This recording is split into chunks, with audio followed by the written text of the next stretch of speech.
बाकी असे पाठीमागे ह्याच्यामध्ये फ्रेम मध्ये नाही ग्रुप दिसतंय की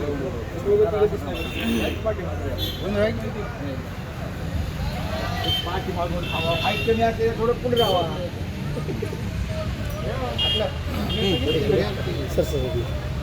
हे संविधान आज देशाचे शिक्षण मंत्री धर्मेंद्र प्रधान यांचा दुपारी जो राजीनामा झाला हा खऱ्या अर्थानं देशातल्या युवा शक्तीचा विजय आहे.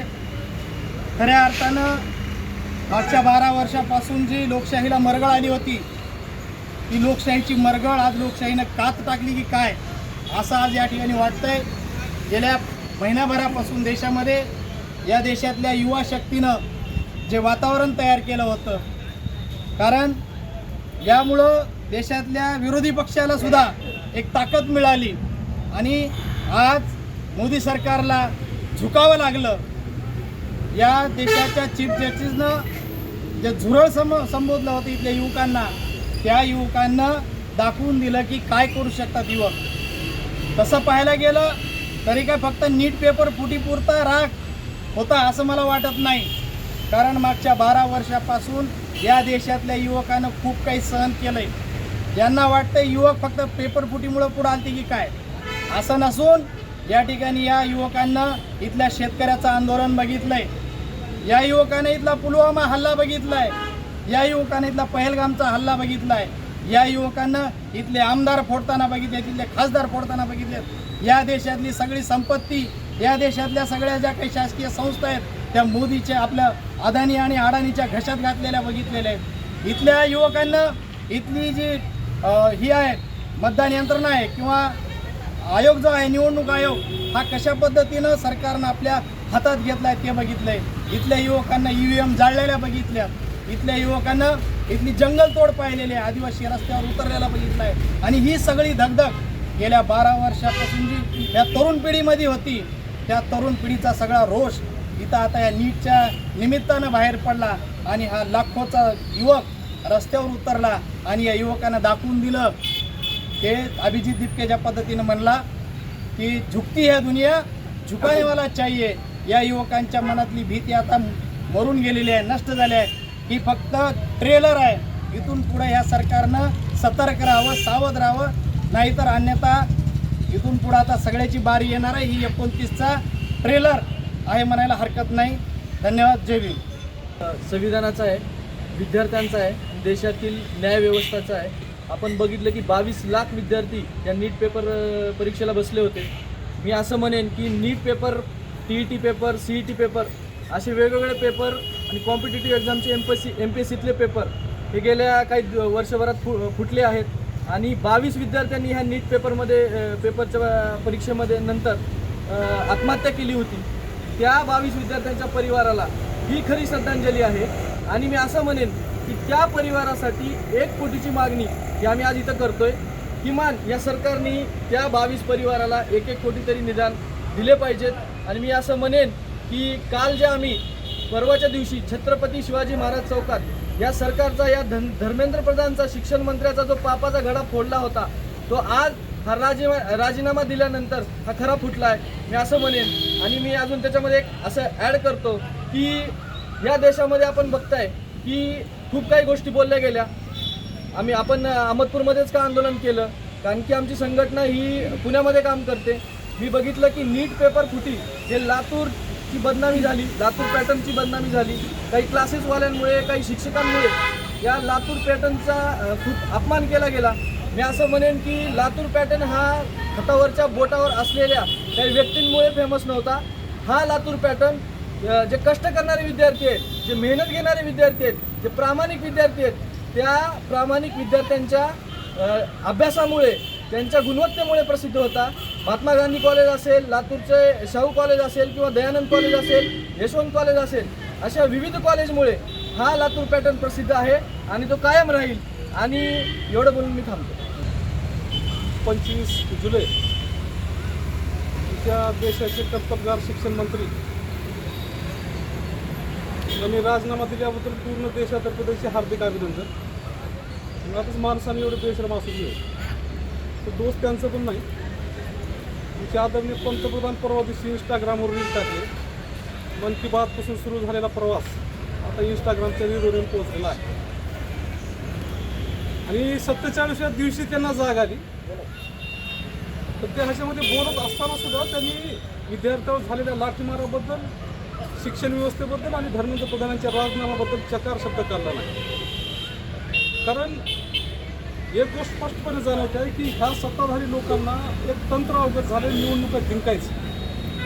की लोक कितीही विरोधात गेले, काहीही केले तरी आपल्याकडे निवडणुका जिंकायचं तंत्र आहे. आणि आपण कसं जरी वागलो तरीही आपण पुन्हा निवडून आपल्याला काही फरक पडणार नाही. पण या देशाच्या जनझीनं दाखवून दिलेलं आहे की तुमच्या बापाला सुद्धा वाकावं लागेल. कारण हा देश भारतरत्न डॉक्टर बाबासाहेब आंबेडकरांच्या संविधानावर चालतो. आणि जेव्हा जनझी जागी होते तेव्हा क्षणार्धात सर्व चित्र बदलून जातं. आणि आज जे काल पूर्वापर्यंत राजीनामा अशक्य वाटणारी गोष्ट आज सहजासहजी शक्य झाली. याच्यामागे जनरेशन झडचा खूप मोठं योगदान आहे. आणि ही एक नव्या बदलाची सुरुवात आहे. ज्या प्रकारे तुम्ही आंदोलन प्रत्येक पॅटर्न झाले बाबासाहेब की तुमची लाखो करोडो खर्चून तुमची IT सेल ज्या प्रकारे काम आलं. आता हे 18 वर्षाचे, 17 वर्षाची, 20 वर्षाची मुलं त्यांना तुम्ही देशद्रोही किंवा हे करतात. अभिजित बिटकीची जात काढली जाते. आंदोलनाला केन प्रकारे बदनाम करण्याचा प्रयत्न केला. तुम्ही जनरेशन झेड जे आहे ते हे त्यांच्यासुद्धा पुढचे आहे. कारण IT सेलच्या बाबतीत किंवा सोशल मीडियाच्या बाबतीत ह्यांचा हात कुणी धरू शकत नाही. त्यांच्या करोडो रुपयाच्या IT सेलला धूळ चालली ह्या जनझेडनं. आणि हे आंदोलन यशस्वी करून दाखवलं. आणि एक आत्मविश्वास निर्माण झाला की या देशात लोकशाही आहे. आणि आपण जर संघटित झालो तर आपण भल्या सत्तेला सुद्धा वाकू शकतो. कारण डॉक्टर बाबासाहेब आंबेडकरांनी 1942लाच म्हणलं होतं, एज्युकेट अँड ऑर्गनाईज. शिका, संघटित व्हा आणि संघर्ष करा. त्याचं उत्तम उदाहरण या आंदोलनाच्या निमित्तानं झालं. आणि उशिरा का होईना आपण शिक्षण मंत्र्याचा राजीनामा घेण्यात यशस्वी झालो. त्याबद्दल सर्व देशवासियांचं अभिनंदन. शिक्षण मंत्र्यांचं सुद्धा अभिनंदन. जय शिवराय, जय भीमराय.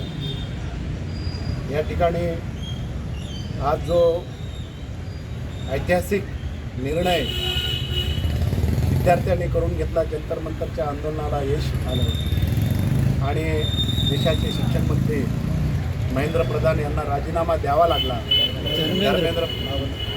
धर्मेंद्र प्रधान यांना राजीनामा द्यावा लागला. हे एका युवकांच्या एकजुटीचा विजय आहे असं मला वाटतं. खरं म्हणजे रोग आल्याला आणि इंजेक्शन पखालीला झालं. कारण का हे पेपर फुटी महत्त्वाची म्हणजे ही पेपर फुटी घडली महाराष्ट्रामध्ये. महाराष्ट्राच्या मुख्यमंत्र्यांनी आणि शिक्षण मंत्र्यांनी राजीनामे दिले पाहिजे होते. कारण का महाराष्ट्राची परंपरा आहे. या महाराष्ट्रामध्ये ज्या वेळेस असे आरोप झाले त्यावेळेस स्वर्गीय विलासरावजी देशमुख साहेब असतील किंवा अशोकरावजी चव्हाण साहेब असतील, शिवराज पाटील चाकूरकर असतील, निलंगेकर साहेब असतील, त्या सर्वांनी किंवा RR आभा असतील यांनी राजीनामे दिलेले आहेत. साधन सुचिता आणि नैतिकतेची जबाबदारी स्वीकारून राजीनामा दिलेल्या असताना या देशामध्ये एवढं वादळ उठतं. त्या महाराष्ट्रामध्ये पेपरफुटी घडते, लातूरमधनं पेपरफुटी घडते, पुण्यातनं नागपूरमधनं पेपरफुटी घडते आणि महाराष्ट्राच्या मुख्यमंत्री आणि शिक्षण मंत्र्यांनी याच्याकडे दुर्लक्ष करून उलट या युवकांच्या आंदोलनाला दुष्ण देण्याचं काम केलेलं आहे. या पुढची लढाई हे महाराष्ट्राच्या मुख्यमंत्र्यांनी आणि शिक्षण मंत्र्यांनी राजीनामेच नाही तर त्यांच्यावर मनुष्यवधाचे गुन्हे नोंद केले पाहिजेत. अशा पद्धतीचं या पुढच्या आंदोलनाची दिशा असली पाहिजे. जे देशाच्या शिक्षण मंत्र्याचा राजीनामा हा काय म्हणजे पहिली पायरी आहे, यशाची पहिली पायरी आहे. इथून पुढचे जे आंदोलनं आहेत, कारण का राम मंदिरातली चोरी प्रकरण असेल, शेतकऱ्यांचं प्रकरण आहे, पुन्हा 82 लाख लोकांच्या नोकऱ्यांचा प्रश्न आहे. कारण का हे सरकारच मुद्दाम युवकांना म्हणजे आमिष दाखवून सरकार हे सत्तेवर आलेलं होतं. आणि या पद्धतीनं जे सरकार वागत होतं ते निगरगट्टपणे सरकार जे वागत होतं या सरकारची मस्ती उतरवण्याचं काम युवकांनी केलेलं आहे. यापुढं जर सभागृहातलं जे राजकारण आहे, सभागृहातले सत्ताधीश जे आहेत यांच्या विरोधात म्हणजे पाचवी बहुमताच्या जोरावर हे सरकार निगरगट्ट होत असेल तर आम्हाला रस्त्यावरची लढाई लढल्यानंतर काय आउटपुट मिळतं हे कॉक्रोच पार्टीनं जी अभिजित बिटके असतील किंवा वांगचुंग सर असतील, सोनम वांगचुंग सर असतील यांच्या निमित्तानं एक आशेचा किरण हे हतबल झालेली जनता होती, दिशाभूल झालेली जनता होती. आता काय करावं काही सुचत नव्हतं लोकांना. लोकशाही सगळी बटीक झालेली होती, सत्ताधाऱ्यांची, पुंजीवाद्यांची, जातीयवाद्यांची बटीक झालेली लोकशाही. या लोकशाहीला बळ देण्याचं काम युवा शक्तीनं केलेलं आहे आणि हा कारवा दिवसेंदिवस वाढत जाईल. वेगवेगळ्या प्रश्नावरची आंदोलनं होतील आणि या सरकारला घरघर लागल्याशिवाय राहणार नाही असा आशावाद मला वाटतो. जय हिंद, जय भारत. सर्वांना जय भीम, जय भीम. मंडळी, गेल्या 30 वर्षापासून जे भारतामध्ये वादळ चालू होतं ते धर्मेंद्र प्रधानाच्या राजीनाम्यानं आज शांत झालेलं आहे काही अंश. आणि गांधीवादी लोकांनी या मगरूर आणि गाडद्याच्या आवाजाला सनसनीत सापट मारलेले पण आवाज नाही. भारतातील लोकशाही बाबासाहेबच्या घटनेवर चालते की किती प्रगल्भ आहे याचं उत्तम उदाहरण आज जगाने पाहिलं किंवा 1 महिन्यापासून जग पाहतो. भारताच्या आजूबाजूला श्रीलंकेमध्ये क्रांती झाली, बांगलादेशात क्रांती झाली, नेपाळमध्ये क्रांती झाली. सगळी क्रांती या गांधीने केल्या, त्या सत्ता उलटवून टाकल्या. लोकांना अशी भीती होती की ती सत्ता उलटती काय किंवा लोक जनजी हातामध्ये बंदूक घेतात की काय, जाळपं होती की काय. तर नाही, लोकशाही तो बोललेली आहे, त्याचं उत्तर उदाहरण आहे. बुद्धाने सांगितलेला शांतीचा मार्ग गांधींनी अवलंबला. गांधीचा शांतीचा मार्ग बाबासाहेबांनी घटनेच्या मार्गातून सर्वांच्या घराघरात पोहोचवला. आणि याच जसं म्हणतात, गांधींनी खडग न उचलता भारताला स्वातंत्र्य मिळवून दिलं. बाबासाहेबांनी धर्मक्रांती केली पण रक्ताचा एक थेंब म्हणून असं म्हणतात. आणि हा प्रगतीचा बदलसुद्धा पोरांनी दगड न उचलता आणि क्रांती रक्त न सांडता झालेला आहे. आता गाडद्याच्या औलादीने काठ्या मारलेल्या आहेत, काठ्याला खिळे मारलेले आहेत, त्या खिळ्यानं मारल्यानं काठ्या उभारलेल्या आहेत. त्या खिळ्यानं केलेल्या जखमा, त्या जखमाच्या सुगंधित फुले झालेली आहेत, त्याला मोगऱ्याचा सुवास आलेला आहे. आणि म्हणून गाडद्याच्या औलादीने विचारलं ही क्रांतीची कशी रोकायला गाडद्यानं क्रांती हा मुद्दा आहे. म्हणून जोपर्यंत भारताची घटना साबूत आहे आणि जनजीमध्ये तरुण वर्गामध्ये त्यालाच म्हणालो होतो की हे सरकार घेणार तर फक्त तरुण वर्गाकडे घेणार, कारण की त्यांचं आगेपिछे काय नसतं. मारतूस मार, ईडी लावतोस लाव, कॅग लावतोस कॅग लावतोस, CBI लावतोस काय करतो. कशाही पद्धतीनं तो जनजीचा सरकार वापर करू शकत नाही.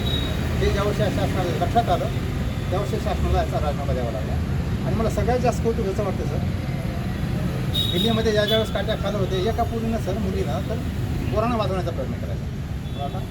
म्हणजे माय जशी लेकरांना वाचवण्याचा प्रयत्न करते किंवा पंखाखाली पाखरू जसं लेकरांना घेतं त्या पद्धतीनं पूर्ण कवाट्यामध्ये पोरं पकडले आणि त्याला पाठ मारून पोलिसांनी काठीला दिला, तरी त्या निर्दयी पोलिसांनी त्याला काठी मारलेली होते. म्हणजे तुम लढो हम कपडे सांभाळते ही भूमिका जयंतीने घेतली नाही. म्हणूनच असं होतं की ज्या वेळेस प्रत्येक युवा हा पुढे येतो आणि फेसलेस असतो. कुणीही बघा, इतकं करून काय होतं, छोटंसं काम झालं तर लोक क्रेडिट घेण्यासाठी पुढे येतात. पण अभिजित दीपचं कौतुक वाटतं, त्यानं म्हणतो नाही याचं क्रेडिट मला देऊ नका. रामचित साहेब म्हणतात याचं क्रेडिट मला देऊ नका. नेहा बोरा म्हणते क्रेडिट आम्हाला देऊ नका. त्या लोकांनी नेतृत्व केलं, त्याग केला आणि मृत्यूवत असलेल्या जनजीला या लोकांनी जागे केलं. म्हणून मित्रांनो, आताच आपण म्हटल्यापर्यंत येतो आप झाकी है आगे देवेंद्र और नरेंद्र की बाकी है, संभाल के रहो. एवढंच बोलतो आणि थांबतो. धन्यवाद. जय जिजाऊ आणि जय श्री. काय बोललं